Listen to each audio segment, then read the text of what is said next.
तोड़ेंगे। धनुष का रावण जैसे महायोद्धाओं ने, वीर बलवानों ने स्पर्श भी नहीं किया।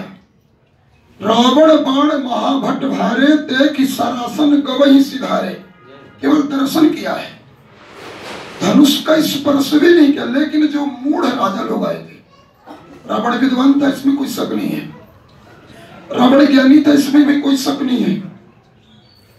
आज मेरे को तो लगता है, मेरे बड़े विद्वान संत रहे अयोध्या के परम वंदनीय श्री श्री खजराट श्री श्री कृपा शंकर रामायणी जी महाराज, उनकी कथा में श्रवण कर रहा था और उन्हीं के द्वारा राम कथा का अध्ययन किया हूं मैं। तो महाराज जी बता रहे थे, महाराज जी की वाणी में उसको दोहराता हूं कि रावण जैसा राम भक्त न भूतो न भविष्यति, ना कोई हुआ है राम भक्त, ना कोई होगा रावण जैसा राम। मां जानकी का उसने हरण किया था तो वो पाप की दृष्टि से नहीं, निश्चित सीधी सी बात है, किसी स्त्री का अगर कोई पाप दृष्टि से हरण करेगा तो उसको अपने घर के अंदर रखेगा, बगले के अंदर रखेगा, मकान के अंदर रखेगा। रावण ने ऐसा नहीं किया। रावण ने मां जानकी को हरण करके ले गया तो ले जाकर के अशोक वाटिका में विराजित किया है, हजारों रखवारे उनके रक्षा में रखा है और सबकी नजरों के बीच में रखा है। मंदोदरी ने भी समझाया आपने गलत किया है। सो पर नारी लीलार गोसाई तजिए चौथ के चंद्र की नाई, रावण बोल दिया, सुन मेरी रानी कहे करे मन मानी, मेरी बात हो न मानी, तूने रार हट ठानी है, तेरी बुद्धि है निशानी, तेरी बुद्धि है नसानी, ये सीता है भवानी, मेरी मुक्ति की निशानी, सो भवानी आज आनी है, मेरी मुक्ति की पहचानी है मां जानकी और इनका मैं हरण करके लाऊं मुक्ति के लिए। मैं तो भजन करके मोक्ष को प्राप्त हो सकता हूं, लेकिन ये जो मेरे पाप से लिप्त मेरा वंश परंपरा है, इसका मोक्ष कैसे होगा। एक व्यष्टि होती है, एक समष्टि, संतों की भाषा है, एक व्यष्टि एक समष्टि। व्यष्टि का अर्थ होता है आत्म कल्याण और समष्टि का अर्थ होता है जगत कल्याण। अपने भाई जी खुद भजन करके अपने मोक्ष का रास्ता प्रशस्त कर सकते थे, ये व्यष्टि है, लेकिन अपने साथ में आप सबके कल्याण का भाव रख के सबको इस मार्ग में लगा रहे हैं, यह समष्टि है, समष्टि का भाव है। रावण कहता मैं भजन करके खुद मोक्ष को जा सकता हूं, लेकिन मेरी ये वंश परंपरा का क्या होगा। रावण ने मां जानकी को मोक्ष के लिए, रावण ने विचार किया कि पारस का गुण है कि लोहा स्पर्श हो तो सोना बना दे, जब जोर से फेंका जाए तो स्पर्श कराया जाए, सोना ही बनाएगा। मां जानकी को मुक्ति के लिए मोक्षार्थरण, तो रावण ने तो दर्शन कर लिया और दर्शन करके प्रभु का रावण ने स्पर्श नहीं किया। यहां तक कि रावण ने, आप लोगों ने श्रवण किया होगा कि महादेव जो रामेश्वरम भगवान है उसकी स्थापना के लिए रावण को बुलाया गया। विद्वान उस समय रावण जैसा कोई था नहीं, प्रभु राम जी ने रावण को बुलाया रामेश्वर भगवान के पूजन के लिए। तो जब बुलवाया तो रावण से भगवान ने कहा दक्षिणा मांगो, तो रावण ने कहा कि भगवान इस समय आपके पास है क्या, अयोध्या से आप कुछ दे नहीं सकते दिन का उठा के, क्योंकि 14 वर्ष तक के लिए भैया भारत का शासन है। मां जानकी के पास जो बचे कुचे आभूषण थे, क्योंकि बार बार आप आभूषणों की चुनौती देते थे, केवट के लिए आपने आभूषण बताया, मां जानकी ने उतार करके मनमुदित उधारी आपने देने की चर्चा किया, तो मां जानकी जी अपनी अंगूठी उतारने लग गई। इस समय आभूषण के समेत मां जानकी लंका में है, क्या दे देंगे आप। सरकार ने कहा मांगिए दशग्रीव, आप आचार्य हैं, जो मांगेंगे मैं दूंगा। तो रावण ने वरदान मांगा कि हे प्रभु मेरी मृत्यु तब तक ना हो जब तक मेरे मुख से आपका नाम न निकल जाए।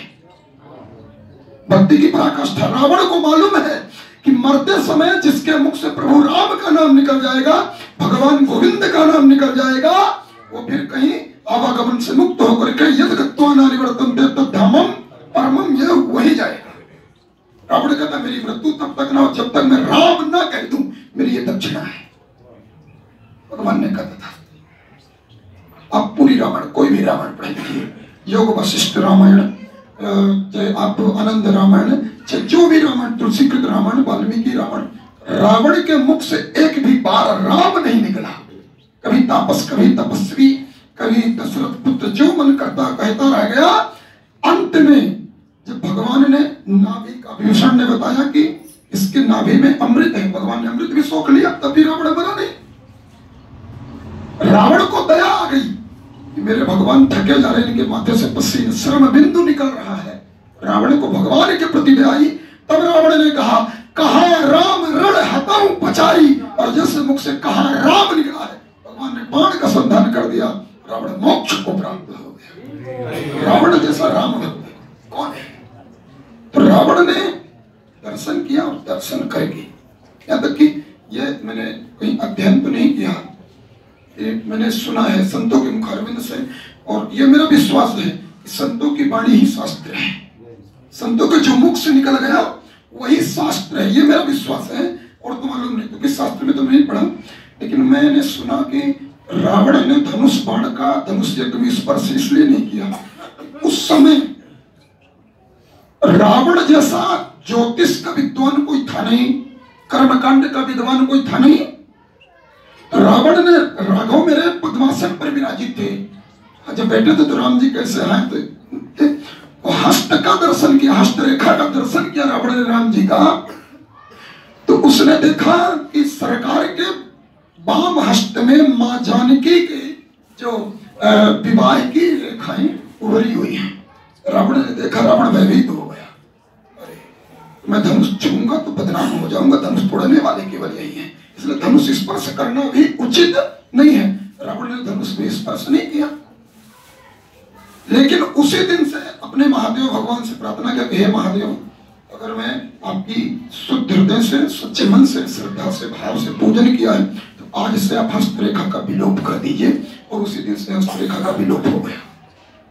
आज जो हस्तरेखाएं देखी जाती हैं, थोड़ा सा प्रसंग से हट के बात है, वो हस्तरेखाएं जो देखी जा रही है वो कीरो शास्त्र के अनुसार वो केवल अनुभव कर करके बताई जाती है। रावण ने हस्तरेखा को उस दिन विलोप करवा दिया था जनकपुरी में।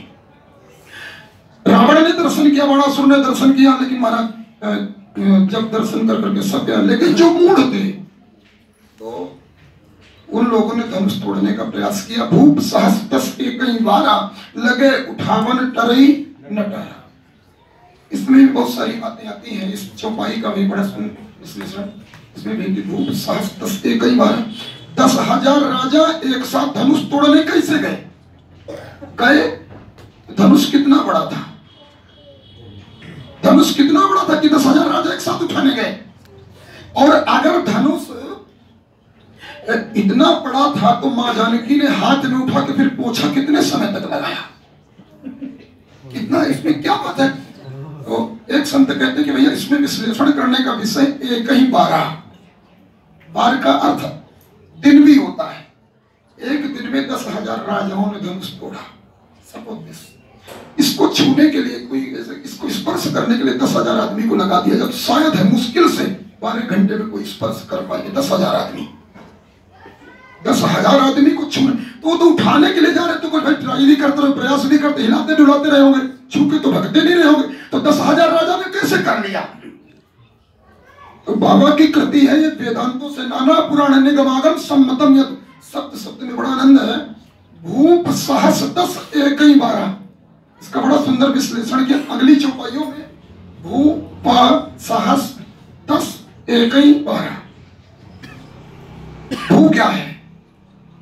भू मतलब पृथ्वी, भूपृथ्वी। पाताल, सहस्त्र फनों वाले भगवान शेष नारायण, 10 दिशाएं एक ही बार एक साथ अपनी ताकत लगा दिया। आपने सुना होगा पृथ्वी के अंदर गुरुत्वाकर्षण बल होता है, कोई भी चीज ऊपर से फेंके तो जमीन पे आती है। धरती मां में गुरुत्वाकर्षण बल होता है। भगवान शेष नारायण ने भी गुरुत्वाकर्षण बल के कारण इस पृथ्वी को अपने ऊपर स्थापित कर रखा है। शेष नारायण धनुष को मां पृथ्वी ने आकर्षित किया, पृथ्वी मां को शेष नारायण ने आकर्षित कर रखा है। भू पाताल, भूप सहस्र 10 एकई बारा। पृथ्वी को पाताल ने, पाताल को भगवान संकर्षण ने, और 10 दिशाओं ने अपना पूरा वजन डाल दिया, दबाव डाल दिया। एक ही बारा एक साथ अपना दबाव डाला, इसलिए धनुष हिल नहीं रहा। सब राजाओं ने जब धनुष हिला ही नहीं। इसलिए कहा कि जब भगवान राम जी गए, सरकार गए, उस समय ये सब कहाँ गए थे, पृथ्वी वगैरह सब कहाँ चली गई? तो बोले कि उस समय लक्ष्मण जी का थोड़ा सा जो क्रियान्वयन था, जो कार्य था, उसको थोड़ा देखने लायक है। तो लखन लखेऊ रघुवंश मणि ताक्यो हर को दंड, हर मतलब भगवान शिव का धनुष, लखन लखेऊ रघुवंश मणि तो ताक्यो हर को दंड, पुलक गात बोले वचन चरण चाप ब्रह्मांड। जोर से पृथ्वी में लात मारा, जैसे कोई चीज इसमें रखी है, इसमें एक झटका दीजिए तो ये चीज हल्का उठ जाती है। किसी भी वस्तु पर कोई रखी हुई वस्तु अगर नीचे वाली में थोड़ा झटका मारिए तो ऊपर वाली में जगह छोड़ देगी, थोड़ा हिल जाएगी। तो चरण चाप ब्रह्मांड, पुलक गात बोले वचन चरण चाप ब्रह्मांड।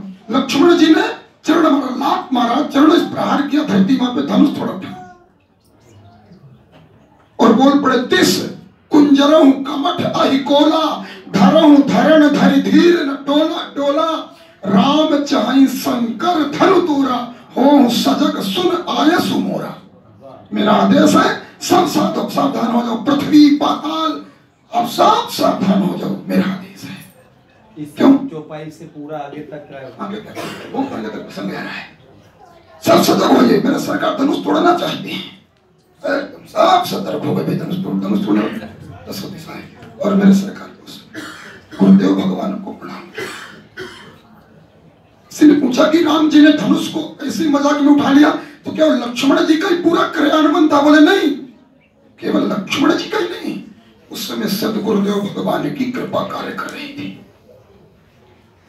गुरु ही प्रणाम मन ही मन कीना, और अति लाघव उठाए धनु।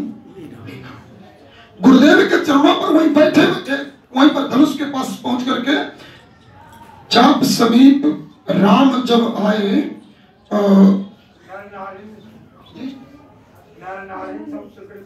जी सबने शुक्र, केवल उसमें गुरुदेव भगवान का आशीष मिला। सब जो वहां पर प्रजापुरवासी थे, सबने अपने अपने इष्ट देव को मनाया।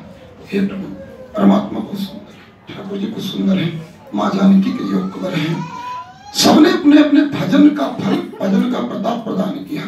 और स्वर्गीय धनुष हल्का हो जाए, गुरुदेव भगवान की चरण कृपा अति लाघव। ठाकुर जी धनुष उठा लिया, धनुष भगवान ने पंचा को चढ़ाया, धनुष प्रभु जो खंड चाप मही डारी। कई जगह ऐसा कहते लोग, भगवान ने धनुष तोड़ा नहीं था, केवल प्रत्यंचा चढ़ाया था। भगवान ने धनुष तोड़ा, खंडन किया, दो खंड करके भगवान ने उसको सखियों के समय माँ जानकी जी डालने के लिए सरकार के पास पहुंची।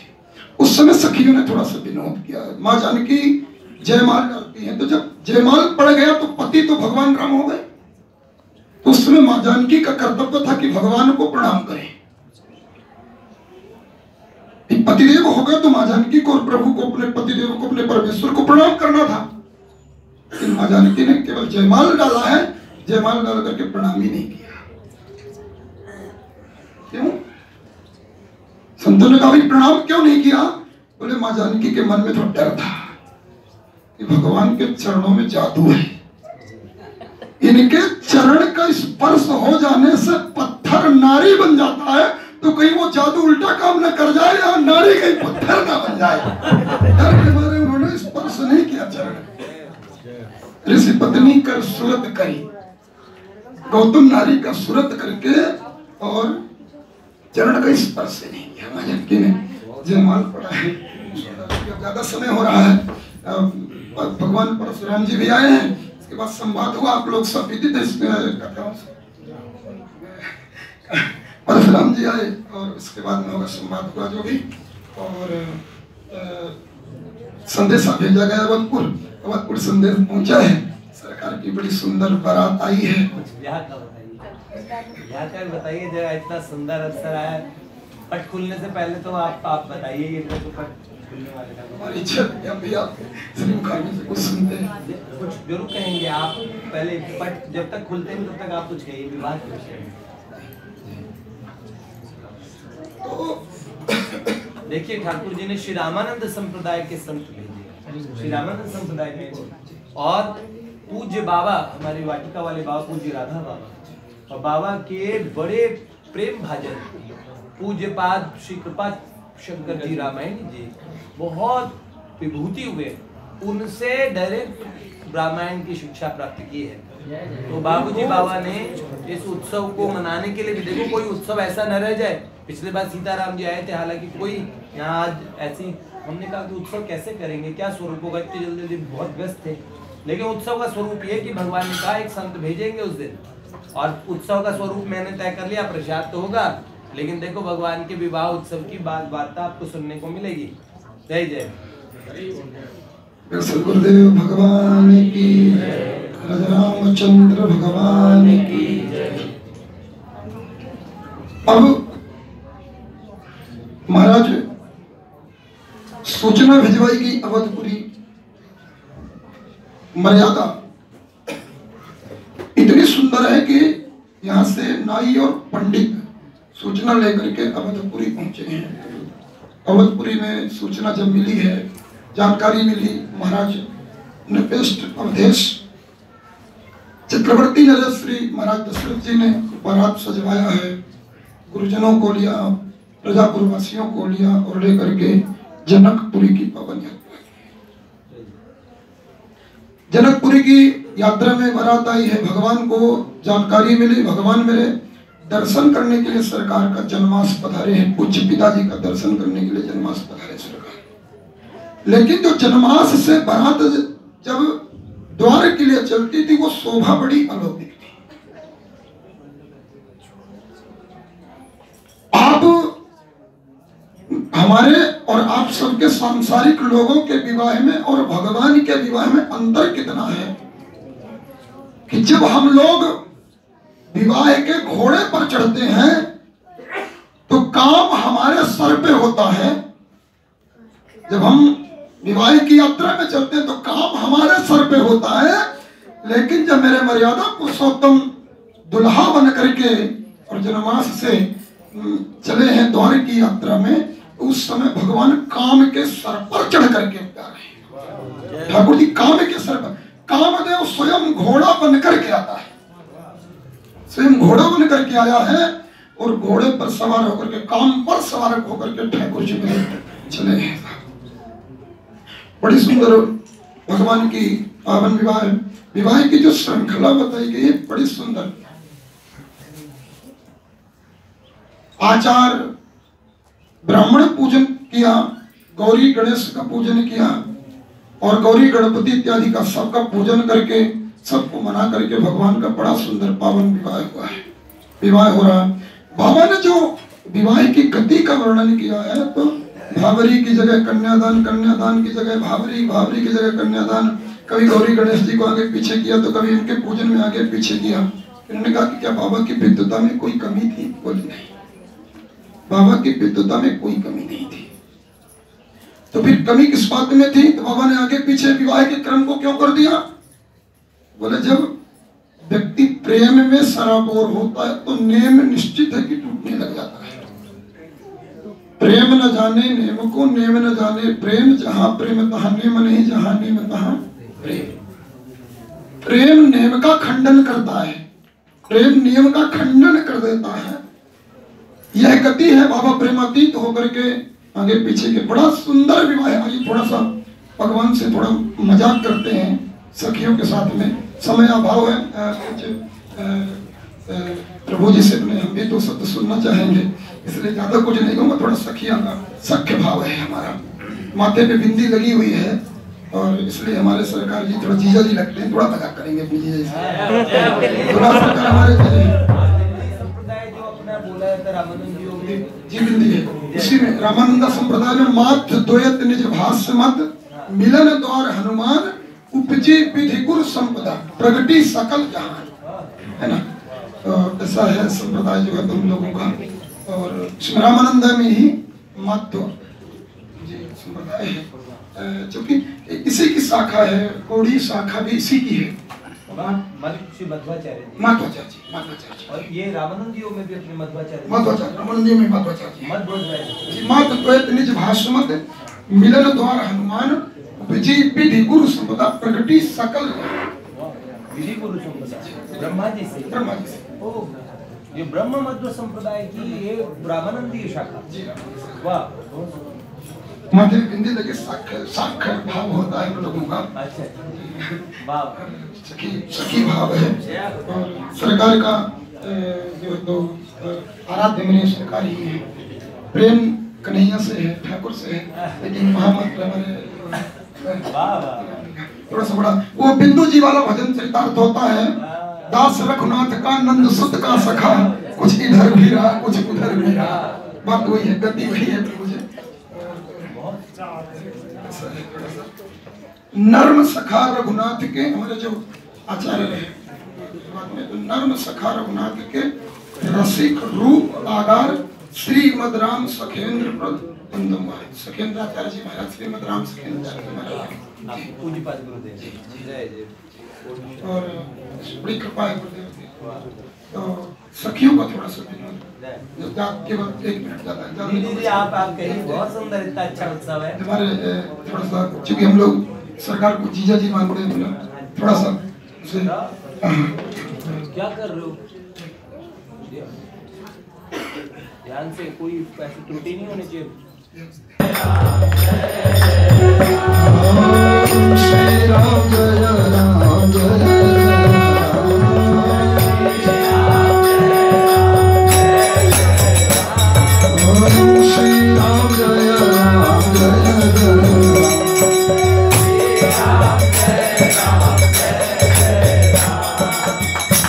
रामचंद्र भगवान की।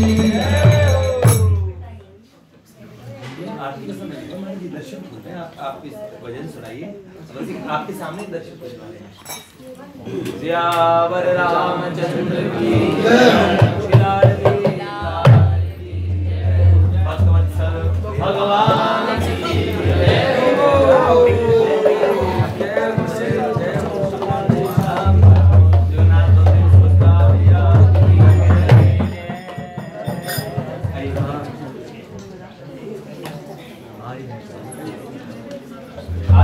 सौभाग्य मुझे आज का मिलना था।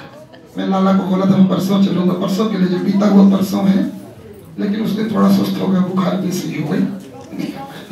तो आज का सौभाग्य मिलना था, मैं आज बड़ा सौभाग्यशाली हूँ। तो उसे आज के दर्शन को और आज के इस पावन सुअवसर को पाकर के मैं सिर्फ एक ही बात कहना चाहता हूँ, हृदय की बात है। सच जो मेरे मन में है, जो मेरे दिल में है, उसे मैं कह रहा हूँ। मैं 11 दिन से गाजियाबाद में हूँ और कथा कह रहा हूँ 11 दिन से। शिव महापुराण की कथा का भगवान महादेव जब कथा अगस्त ऋषि के यहाँ से कथा सुन करके जब विदा हो रहे थे, थोड़ा सा हाथ अपने छुपा रखा हूँ। मेरे नाखून बड़े बड़े 11 दिन अगर अनुष्ठान में काट नहीं सकते, नाखून वगैरह बड़े, थोड़ा सा शर्म लग रही है, छुपा रहा हूँ बार बार। हाँ, तो मैं 11 दिन से लगभग कथा कर रहा हूँ यहाँ पर शिव महापुराण की। भगवान महादेव ने जब अगस्त ऋषि के यहाँ से राम कथा सुना और राम कथा सुन करके जब विदा होकर के चले, तो अगस्त ऋषि को कथा जो सुनाने की दक्षिणा थी वह प्रदान किया, राम भक्ति प्रदान किया। लेकिन मन में उनके सिर्फ एक ही लालसा थी कि हृदय विचारत जात हर कहीं विधि दर्शन होई। कथा सुनने का और कहने का केवल यह भाव है कि कथा कहने के बाद और कथा सुनने के बाद उसका सिद्धता उसी दिन है जब हमारे मन में भगवत दर्शन की लालसा, उत्कंठा जग उठे, चाहत जग उठे भगवत दर्शन की। भगवत दर्शन की चाहत नहीं, जो तो सरकार का साक्षात दर्शन हो रहा है। और मुझे लग रहा है कि 11 दिन की कथा का साक्षात फल मुझे प्रभु राम जी ने आज प्रदान कर दिया है, महादेव ने आज प्रदान कर दिया है। आज आप लोगों के मध्य में आकर के मुझे ऐसा लग रहा है कि जैसे मेरा 11 दिन की जो कथा थी आज सिद्ध हो गई है। आज उसकी सिद्धता मुझे प्राप्त हो रही, फलीभूत हो रही है। मैं उत्कंठित हूँ। आज मुझे सरकार का दर्शन का भी सौभाग्य और श्री हमारे ठाकुर जी आज बड़ा सुंदर स्वरूप आज आप मुरली हटा करके और मेरे लिए सरकार ने धनुष बाण धारण कर लिया है ना। पूज्यपाद गोस्वामी तुलसीदास जी, पूज्यपाद गोस्वामी तुलसीदास जी महाराज एक बार श्रीधाम वृंदावन आए गई थी। श्रीधाम वृंदावन आ गए दर्शन करने के लिए। तो जब दर्शन करने के लिए पधारे तो सरकार के हाथ में मुरली देख करके बोले, सरकार सुंदर नहीं लगते हो, सरकार सुंदर नहीं लग रहे हो आप। मुझे तो तभी सुंदर लगोगे, ये पता नहीं कहाँ से आप इतनी सारी गोपियां लेके खड़े हैं आप, मुरली है आपके हाथ में, अगर कहीं धनुष हाथ आपके हाथ में सुशोभित तो हो, अब बात ही कोई दूसरी बने। तो सरकार ने पूज्यपाद गोस्वामी तुलसीदास जी को दर्शन देने के लिए अपने हाथों में धनुष बाण सुशोभित किया था। तो मुझे आज वही स्वरूप दर्शन हो रहा। मैं तो वह बनने लायक नहीं हूँ, लेकिन सरकार कृपा करके बना लेते हैं अपने योग और मुझे दर्शन दे रहे सरकार धनुष बाण लेकर के। क्या एक बात है, संतों की बात है, आप लोग सुने होंगे कि इतना दिया सरकार ने, जितना दिया सरकार ने उतनी मेरी औकात कहाँ, जितना दिया सरकार ने उतनी मेरी औकात कहाँ, ये तो कृपा है मेरे गोविंद की, वरना ऐसी मुझे में कोई बात कहाँ। तो उनकी कृपा है, ठाकुर ने आज ऐसा स्वरूप का दर्शन कराया है। मैं बहुत उत्कंठित हूँ और गदगद हूँ भगवान का स्तुप स्वरूप का।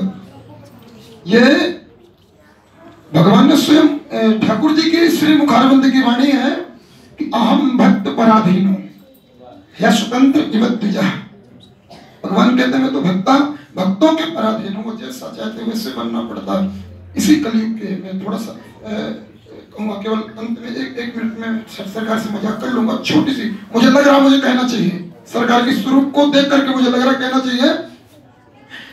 श्री महाराजा रघुराज सिंह जी रीवा बने, अभी मुझे सौभाग्य मिला था और सबसे बड़ा सौभाग्य महाराजा रघुराज सिंह जी जैसा कलयुग में ठाकुर जी का वंश में अवतार लेकर के रीवा महाराज। और सबसे बड़ा सौभाग्य है कि उसी वंश परंपरा से जुड़ा हुआ एक बालक भी हमारे बीच में, जो हमारे हरे दुपट्टा वाले महाराजा रघुराज सिंह जी के उसी वंश से आज यहाँ पर पधारे हुए हैं।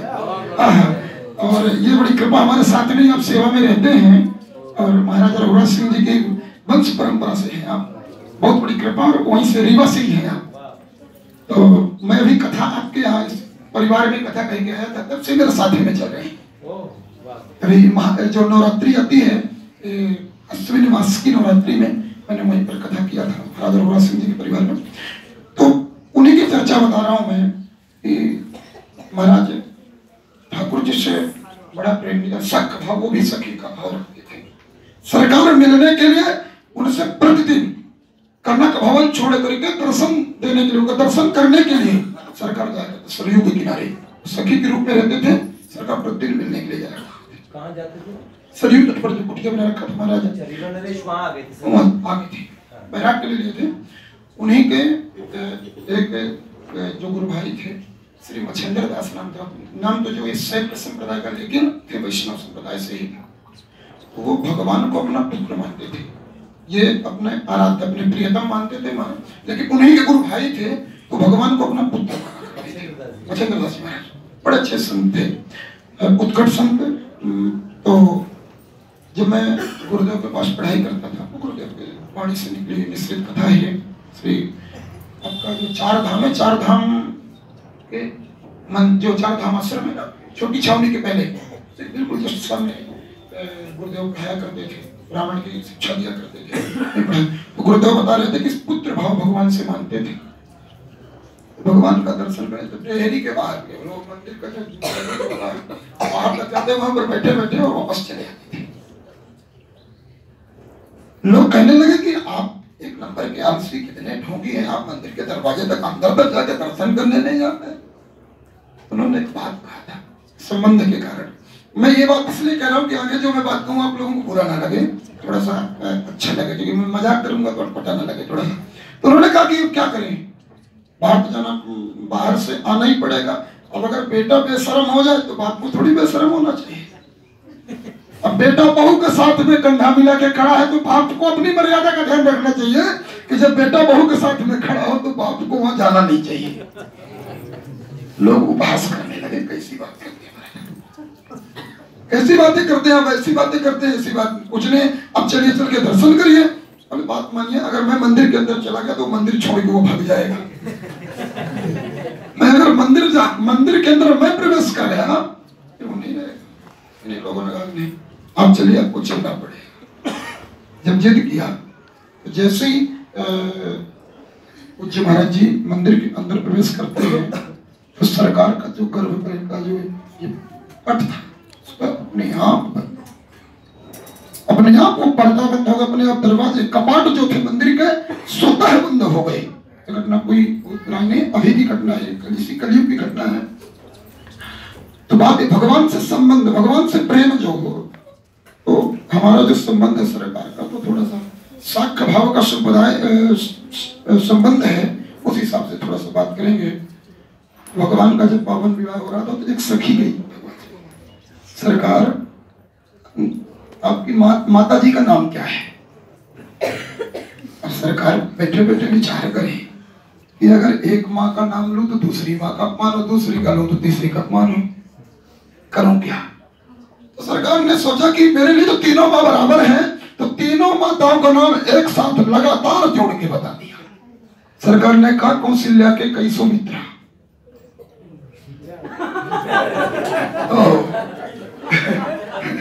तो सखिया कहती हैं कि सरकार माँ का इतना लंबा चौड़ा नाम। तो एक सखी बोल पड़ी, नहीं सखी तो समझती नहीं है, उनके कहने का भाव ही कुछ और है। आखिर क्या कहना चाहते तू ही बता दे। जब सब समझ रही, जनकपुर की सब चतुर सखियां हैं, कहती हैं कि ये कहना चाहते हैं कि माँ का नाम तो कौशल्या, लेकिन उनके कई सौमित्रा हैं। कई सौमित्र हैं, कौशल्या के कई सौमित्रा, कई सौमित्र हैं। लक्ष्मण जी को एकदम से अटपटा लगा कि मेरी माताओं के बारे में ऐसा बोली जा रही है, ऐसी सखियां हैं। जब पाती मिलाते, हमारे बिहार की प्रथा है, कोहबर एक प्रथा, एक उसी पूजा की क्रिया में, विवाह की क्रिया में कोहबर होता है, जहां जाके अंदर पाती मिलाया जाता है। तो एक सखी उपहास के क्रम से पूछती है कि जीजा जी, इसमें दीपक में पातियां कितनी हैं? लक्ष्मण जी गुस्से में तो बोले, तुम अंधी हो क्या? आपको पाती नहीं दिखती है? एक सखी कहती, इतने गर्म होके बोलने की क्या जरूरत है, ससुराल में हो। बोले देखिए, इनको गर्मी और नरमी से मतलब क्या? गर्मी नरमी तो वो समझता है जो स्त्री और पुरुष के सहयोग से पैदा हुआ हो। खीर खा करके जन्म लिए हैं ये तो है? सखिया बोल पड़ी, अरे आपको मालूम है आप क्या की रीति क्या है? राम जी ने कहा नहीं, आप बता दीजिए। तो